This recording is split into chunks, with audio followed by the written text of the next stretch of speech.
আমরা সেই সমস্ত কাগজগুলো নিয়ে এসেছি, একত্র করেছি, আমাদের রিসার্চ টিমকে দিয়েছি। এখন প্রত্যেকটা সেই লেখা থেকে আমাদের ব্যাপারে তাদের পরামর্শ, অভিযোগ, প্রত্যাশা আমরা সর্ট আউট করছি, তারা কি চায়।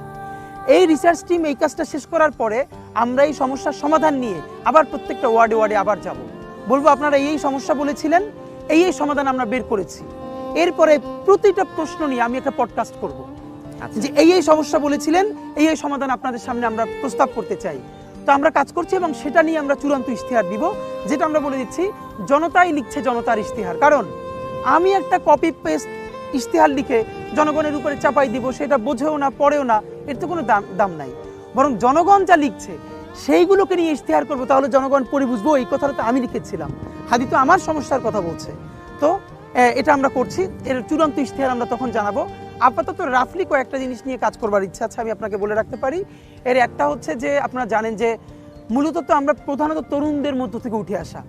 আপনি বাংলাদেশের যত বিশ্ববিদ্যালয় আছে, তরুণদের উপরে যদি একটা গবেষণা করেন, দেখবেন second, third year, final year পরে কেউ জানে না সে অনার্স শেষ করে কী করবে, ভীষণ ডিসঅ্যাপয়েন্টেড।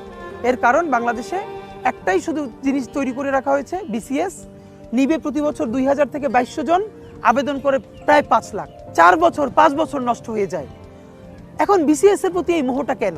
বিসিএস এ নবম ক্যাডারে যুক্ত হলে তার প্রথম বেতন 26 থেকে 27 হাজার, সর্বোচ্চ সে 40 থেকে 45 হাজার টাকা পাবে যদি সে ঘুষ না খায়, হারাম কামাই না করে। অ্যাডমিন ক্যাডার হোক, পুলিশ ক্যাডার হোক, আমি এটাকে 50 হাজার নিলাম, মিটিং টিটিং করে 60 হাজার নিলাম।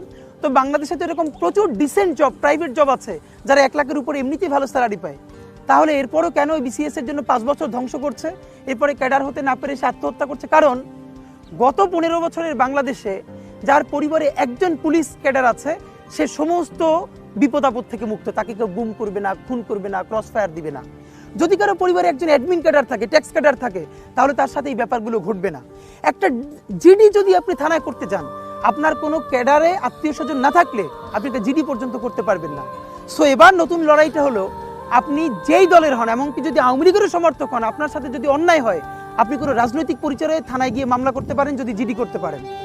আপনি যদি BCS admin, police, tax, customs হয়ে 1 পয়সা হারাম খেতে না পারেন, আমি লিখে দেই, তাহলে পরবর্তীতে আর বিসিএস এ কেউ পরীক্ষাই দিতে চাবে না।